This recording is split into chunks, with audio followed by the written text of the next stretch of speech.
risk and sneaking out. So all those little things, can affect someone, and then that's how it spreads all over again. So just because you're in a bubble, I would definitely still wear a mask. Even though it's very hot and humid, I'm pretty sure it's hot and humid back home too.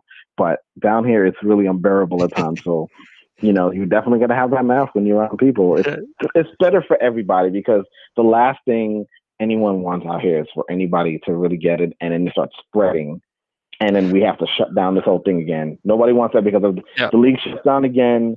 We're talking, it's gonna take a while for, it's gonna be a trickle down effect. Once the NBA is in a bubble and they shut down, who's to say Major League Baseball is gonna be like, hey, listen, we're flying in and out of cities like it's a regular season. Maybe we might want to hesitate and stop this thing, because we all saw how this whole thing began. It began when the NBA shut down, and then it was a trickle effect right after. Yeah, I think that's such a great point. And I'm curious, have you heard anyone discussing, or have you thought about this yourself in terms of the example that the NBA has an opportunity to set here? Because it's clear that the NBA has really taken the lead. And of all the major sports leagues, I mean, you go to any other league, the NFL is still figuring it out. Baseball, I mean, I don't know if you've seen this, but the Toronto Blue Jays don't even know where they're going to play. Who knows what's going to happen there. And then the NHL basically took the NBA's plan and was like, oh, that sounds like a good idea. Let's do that, but in Canada. So, I mean, the NBA has clearly been kind of head and shoulders above everyone else in terms of their planning. I mean, they got kudos from the CDC and so on. I mean, have you heard people talking about that role in terms of kind of leading the country back and kind of bringing back normalcy? Because as Jason said, I mean, there is a serious thing going on in the rest of the country. I mean, how aware of that do you think players and coaches are? I think they're very aware of that. I think they definitely see the opportunity here, especially, I remember early in the season, I want to say it was the Rockets owner who kind of like said that maybe the season should start in December. Just, the regular season should start after Christmas, for a better engagement with the fans. Now we look at this July, August coming up, September, and you're in a bubble. You're going to probably have more eyes on basketball than you had in the last 10 years, just because now we have a worldwide pandemic, and we all kind of need distraction. That's why I felt it was great that how the NBA has been taking the league from day one with this and slowly getting us back here. They've set up great rules, great parameters, so everything's in place where they're not going to be, they're not going to fail. They didn't set up a system for them to fail. They set up a system where everybody, as long as everybody follows the rules, we should be good. We should finish the season. They just announced today that the NBA draft lottery will be moved up. Instead of having it at the end of August, it's going to be moved up to the 20th, which is great. So they're definitely moving things along. And, God willing, as long as no one tests positive, not too many people test positive, we can conclude the season and start a new one in December afterwards. So I definitely think the NBA has an opportunity right now to surpass football if everything goes well. I'm not going to lie to you. Ben knows this. I was on the pull the plug train like 3 weeks ago when all the cases were spiking and they did the initial rounds of tests at the respective practice facilities. And I think it was 25 players tested positive, and Jokic and Brogdon and Harrison Barnes. And I'm just like, pull the plug. But Jason, I have never been happier to be wrong, because I love the NBA. I think all three of us are here because we love the NBA.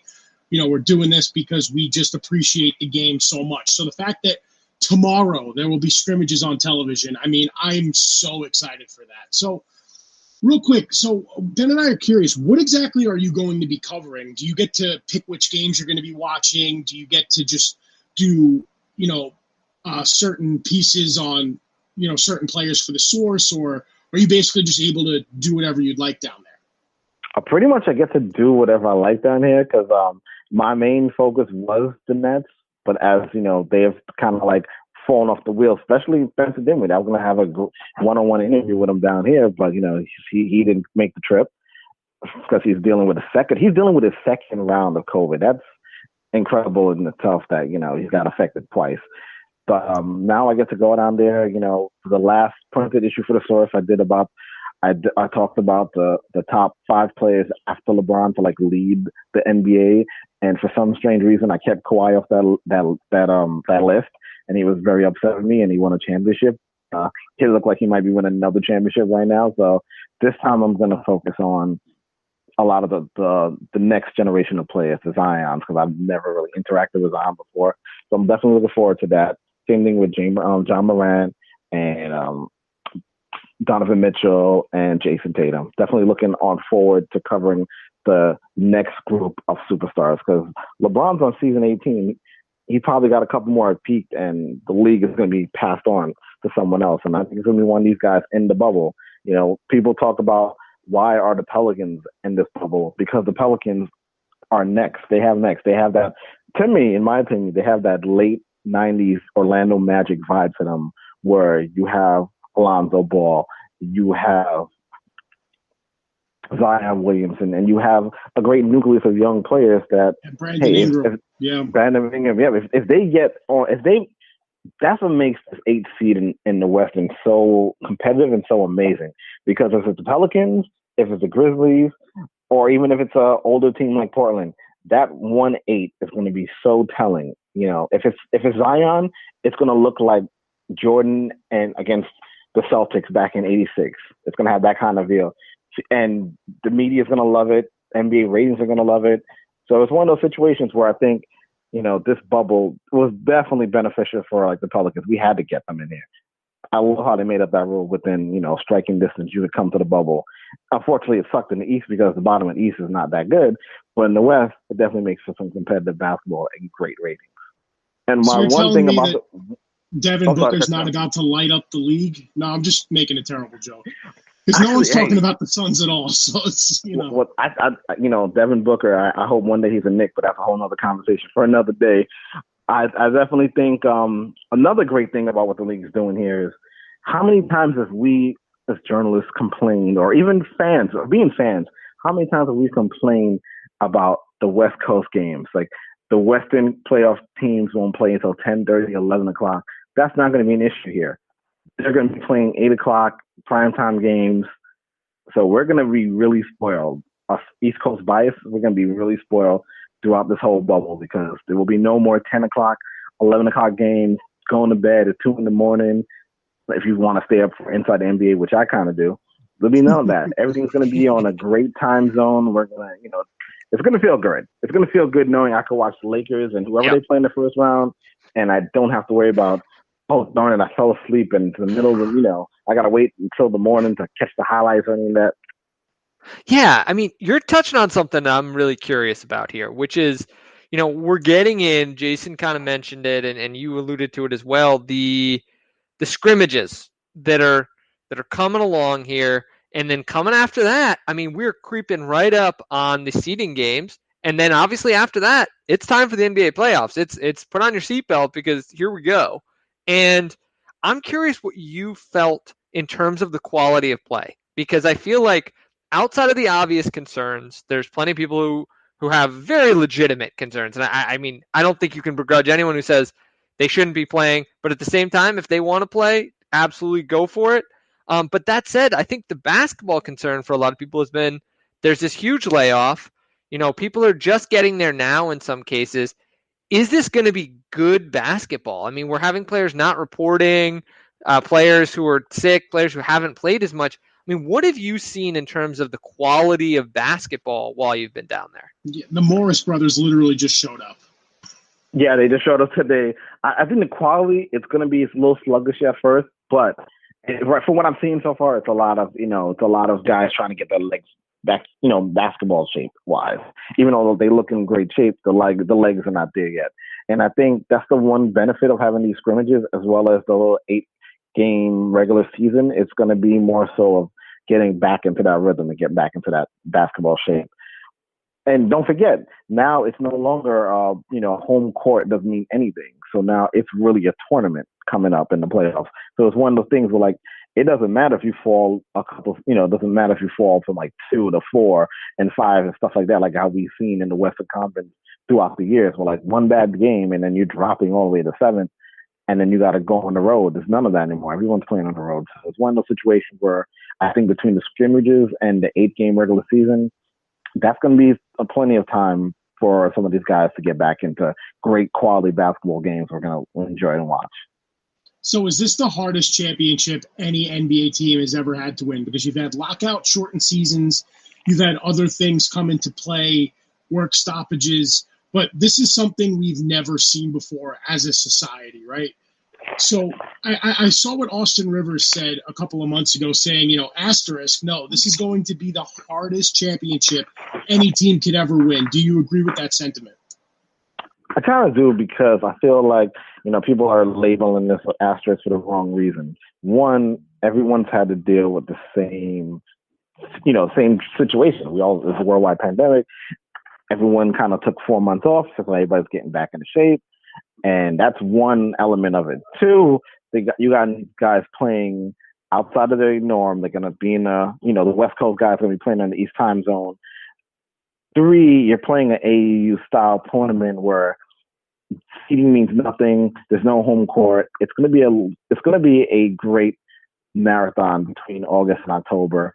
And I definitely agree. It's going to be one of the hardest championships to win because so many guys now that, we have beginning of the season or beginning of All-Star, we all felt that it was the Lakers, the Clippers, and the Bucks thing to lose. Now I think the pack has caught up to them. I think Boston is a dark horse. I think Houston's a dark horse. I think Portland is the most dangerous 8 seed ever in the history of NBA if they make it. So I think it's wide open. I don't think it's going to be a cakewalk to the championship. So whoever hoists the championship should be proud, should be happy. They earn it. It's not an asterisk in any way, stretch of the imagination. So do you have any bold playoff predictions for us here? Any things when you peer into your crystal ball you're seeing coming up? I have two. I think, it goes unnoticed, but I'm really backing Portland. If Portland gets that 8 seed, I think they have a legitimate shot to take out the Lakers. It's one of those situations where if the Lakers pass the first round, I can see them in the finals. If they get Portland, I can see them getting bumped out in the first round. And out the East, I've been thinking this is the most beneficial for Boston. If the season would have played out the way it did, I don't think Boston would have beat Milwaukee. But because of that fact that everyone's been playing in this little bubble, and I think this whole stretch is going to benefit the younger teams, I'm looking at Boston coming out the East. And a healthy Kemba Walker, too. I mean, that does not hurt. He was obviously injured right as the season stopped, and he did not look like himself. Don't forget Gordon Hayward. That is true. Yeah, Hayward might be out for a little bit. Put on. Gordon Hayward was definitely, if he comes back, they're going to be very lethal because now you got an entire starting 5 that can give you buckets. Yeah, they're going to be a heck of a team. So with all that said, we have to ask you before we get on to a couple other things, just while we're on the NBA, we're on the basketball on the court. What is your title prediction at this point? I mean, I'm gonna tell you in full transparency. I think I picked the Clippers over the Sixers or the Sixers over the Clippers at the beginning of the season. I'm still Zach Lowe said it on his podcast a few times. I can't quit the Sixers, so I'm kind of sticking with them in the East, even though I know I'm on something. Who do you have, Jason? You know what? I like the Sixers. However, I'm going to stick with Boston. I think Boston and Toronto give the Sixers the worst kind of matchup problems. So if the Sixers played the Bucks, I think the Sixers would win. I'm not high on the Bucks, if you probably didn't get by now. I'm not high on the So if you were to ask me what I think the NBA Finals is going to be, I think it's going to be the Clippers against the Celtics. Oh, and who do you have winning that matchup if it comes to that? Hang on to your seats. I got the Celtics winning this whole thing. Oh, another banner in Boston hanging up in the Garden. Okay. I like it very much. Wow. That is the first time I've heard anyone say the Celtics. That is, Jason, if they win, you should go on every radio and television outlet and just say, you heard it on Baseline Jumper first. We got the receipts. We got the receipts for you, Jason. I'm just telling you, we'll have this. Keep the receipts. I think Jason Tatum is going to – if you ask me who's going to be my MVP of the bubble, I'm rolling with Jason Tatum. I think it's the new hairstyle. I think the new hairstyle, being in the bubble, these young guys, I'm telling you, he got next on terms of like that next top tier. So I love it. I asked for bold predictions, and that is the definition of bold. I absolutely love it, Jason. It's there's so much basketball to talk about, and we could keep you on here for another hour. But